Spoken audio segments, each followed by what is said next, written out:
Hello everyone! Today the Bookworms are going to be reading Freak the Mighty by Rodman Philbrick, Part 2. Chapter 4. What Frightened the Fair Gwen? Freak's not in my room for 10 minutes before he sets me straight on the Fair Gwen. He's able to hump down the steps by himself, except it makes him sort of out of breath. You can hear him wheezing, or I guess you'd call it panting, like a dog does on a hot day. He gets into my room and I close the bulkhead door, and he goes, "Cool, you get to live down here all by yourself?" I eat upstairs with Grim and Graham. Freak works himself up onto the foot of my bed and uses a pillow to make himself comfortable. It's pretty dim down here, only the daylight from one basement window, but it catches him just right and makes his eyes shine. "Graham must be your grandmother," he says. Grim would be, I suppose, a sobriquet for your grandfather, based on his demeanor. I go, "Huh? Pardon my vocabulary." Sobriquet means nickname, and demeanor means expression. I merely postulated that you call your grandfather Grim, because he's grim. Postulate means, "I know," I say, which is a lie, except I can guess what he means. Figure it out that way. "So how come you call your mom Fair Gwen of Air? Is that a nickname?" Freak is shaking his head. I can see he's trying not to let on that he's laughing inside. "Guinevere," he finally says, catching his breath. "The fair Guinevere, from the land of King Arthur. You know about King Arthur, right?" I shrug. The only King Arthur I know is the brand of flour Graham uses, and if I say that, I'll really sound like a butthead. He goes, "My mom's name is Gwen, so sometimes I call her the fair Guinevere, or the fair Gwen. King Arthur was the first king of England, way back when there were still dragons and monsters in the world. Arthur was this wimpy little kid, an orphan, and there was this magic sword stuck in a big stone, okay? The old king had died, and whoever could pull the sword from the stone proved he was the next king. All these big tough dudes came from all over to yank at the sword, and they couldn't budge it. One day, this wimpy little kid tried it when nobody was looking, and the sword slipped out like it was stuck in butter. So, he was the king, this little kid?" Freak nods. He's really into this story, and he's making shapes in the air with his hands. This is the first time for me hearing Freak really talk, and right away, I know one thing. When he's talking, you can't take your eyes off of him. His hands are moving, and it's like he's really seeing it, this story about an old king. Arthur's magical sword is called Excalibur, and the fair Guinevere is this pretty girl who becomes his queen. Fair in those days meant the same as beautiful does now. Anyhow, Arthur got bored just sitting around, so he invited all the knights of England to come live in the castle. They all ate supper at this round table, which is why they were called the Knights of the Round Table. Every now and then, King Arthur would send them off on a special secret mission, which in the old days they called a quest. They had to slay dragons and monsters and evil knights. I assume you know what a knight wears into battle? I think so, but I like hearing Freak talk, so I go, "Better tell me," and that's when I find out why he's so interested in some clanky old knights. Because Freak really lights up, and he goes, "The knights were like the first human version of robots.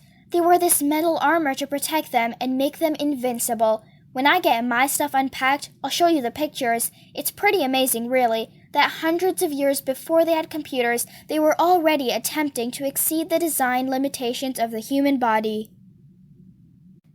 I go, "Huh?"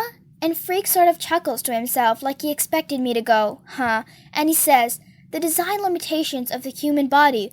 You know, like we're not bulletproof, and we can't crush rocks with our bare hands, and if we touch a hot stove, we get burned. King Arthur wanted to improve his men, so he made them armor-plated. Then he programmed them to go out and do these quests, slay the dragons, and so on, which is sort of how they program robots right now." I go, "I thought there weren't any real robots, just in the movies."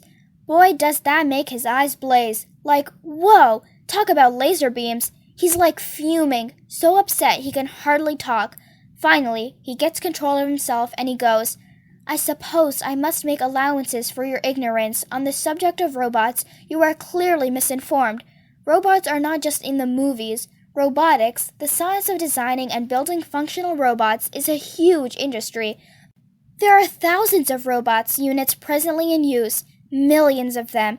They don't look like the robots you see in movies, of course, because they're designed according to function. Many robotic devices are in fact sophisticated assembly units, machines that put together cars and trucks and computers.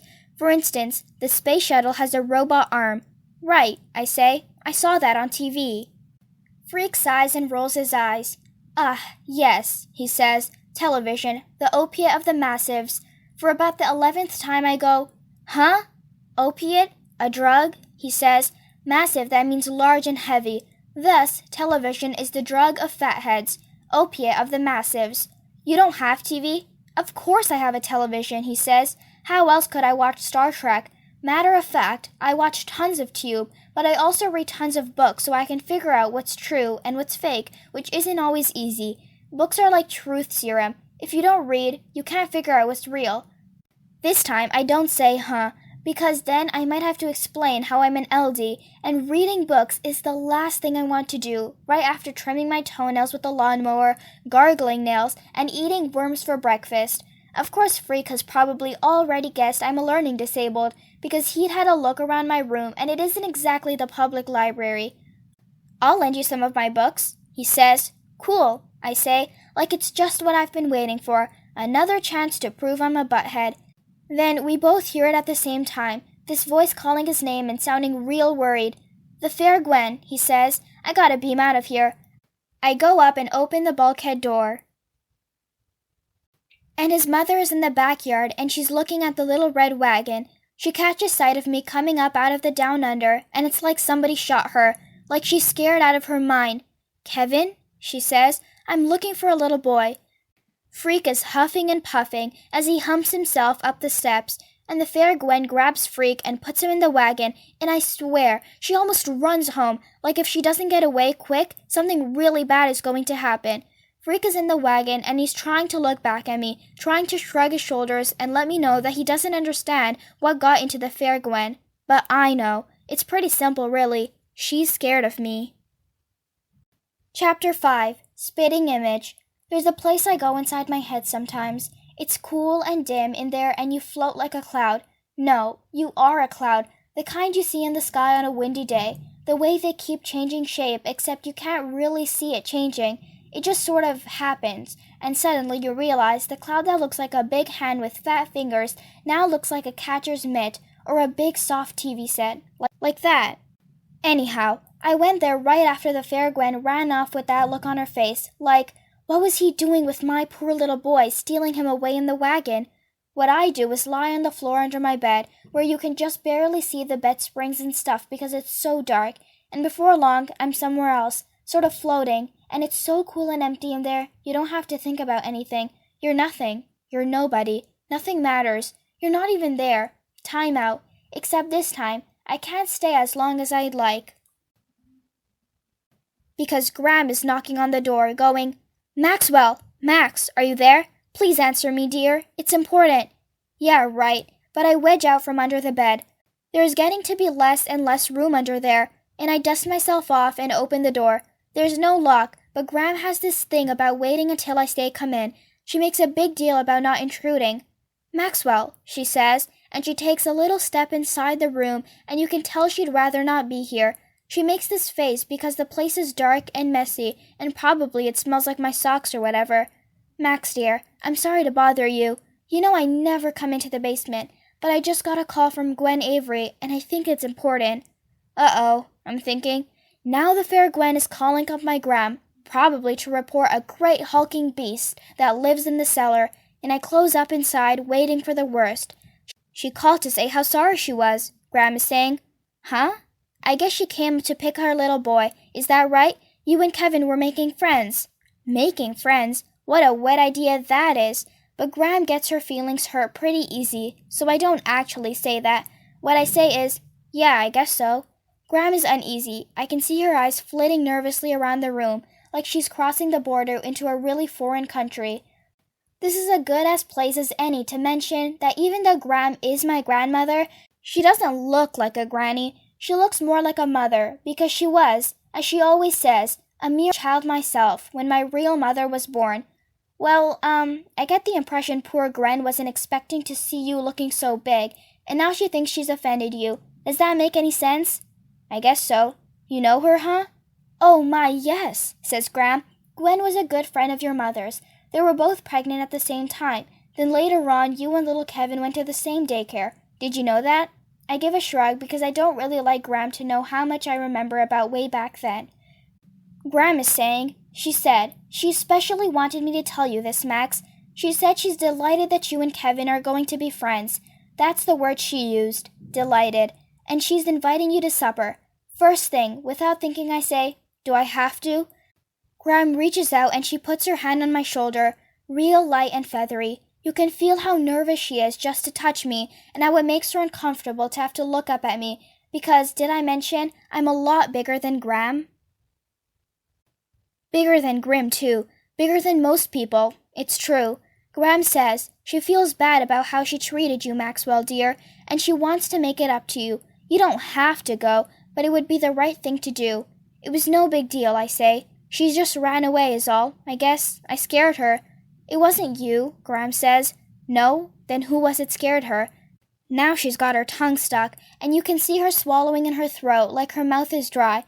I'll just leave that to Gwen, she says. She's quite a remarkable young woman, you know, raising that poor boy all on her own.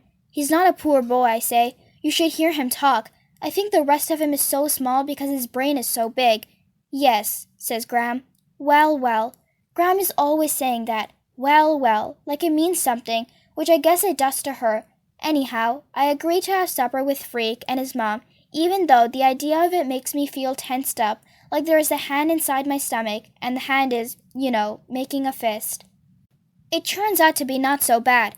The fair Gwen, right away she's beaming at me, bouncing around the kitchen and talking a mile a minute, so fast the words kind of smoosh together. So did Susan, your grandmother, mention that me and your mother were pals, that is, until she got married, I never could abide that a man I always thought was crazy and scary. Is it okay to say that you won't be offended? It's like this delay while I sort it out, and then I go, yeah, Graham told me. And the stuff about her knowing my father and thinking he was sick in the head, I decide no comment is the way to go. You were the cutest little baby, Gwen says. I remember like it was yesterday. We were all of us living over in the tenements in those days because the rent was so cheap and we were all just starting out. Freak is on the floor, digging through the packing boxes for pots and pans and stuff. He's almost inside the box. All you can see is his funny little rear end sticking out. You'd think he was maybe 2 years old. That's how small he is, until you notice where his leg brace makes a lump in his pants. From inside the box he goes, Hey Gwen, leave the guy alone, huh? You're going spastic. Am I? Gwen says. She's at the counter, going through the drawers and looking for spoons or whatever. Sorry, Max. That is, I'm sorry we got off on the wrong foot. It's just, you know. Freak's head pops out of the box and he's got this wicked know-it-all grin. What she means is, you're a spitting image of your old man. Gwen says, Kevin, please. And her voice is real small, like she's embarrassed. Yeah, I say, everybody says that. They do? I shrug.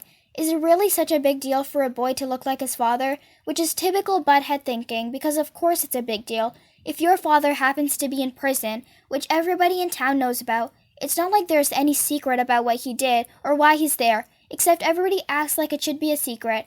And the bigger I grow, the more I look like my old man, the worse it gets. You really knew him? I say. I mean him and my mom when they were together? Not very well, Gwen says. She's looking for a knife to slice open a pack of hot dogs. I never saw much of your mom after they got married. He made it difficult for your mother to have any friends. There's the knife on the table, and I pick it up and hand it to the fair Gwen. She doesn't flinch away, and I decide she's okay. She's really pretty cool. So, Freak is saying, when do we eat? My fuel cells are depleted. Supper is great. The fair Gwen makes this really tasty potato salad with spices and stuff, way better than the mushy stuff Graham makes. And we have hot dogs fried in a pan with the buns toasted up butter crisp just the way I like, and 2 kinds of relish, and 3 kinds of mustard, and red onions cut up real small. We sit out in the backyard eating from paper plates, and Freak tells robot stories that are so strange and funny I'm laughing like a maniac, and then I'm choking and Freak is pounding me on the back. Expel the object! Freak shouts. Regurgitate, you big moron! And he gives me another thump and I cough up this yucky mouse, but I'm still laughing so hard my nose is running. What a goon. Except it really is funny, me trying to sneeze a hot dog through my nose, and we're both laughing like total morons. This is great, Gwen says, looking at Freak and me. I'm so glad we decided to move back, you know? I feel like we're all getting a fresh start. It's time to go home. Graham gets nervous if I'm not back before dark. Everything seems really great, just like Gwen says, except when I lie down on my bed, it hits me, boom, and I'm crying like a baby. And the really weird thing is, I'm happy. That's it for today, everyone. I hope you guys enjoyed. For more read-alongs like these, don't forget to subscribe. If you enjoyed the book, give it a big thumbs up and share it with a friend. Don't forget to join us tomorrow for the next part of this book. I'll see you guys next time. Bye!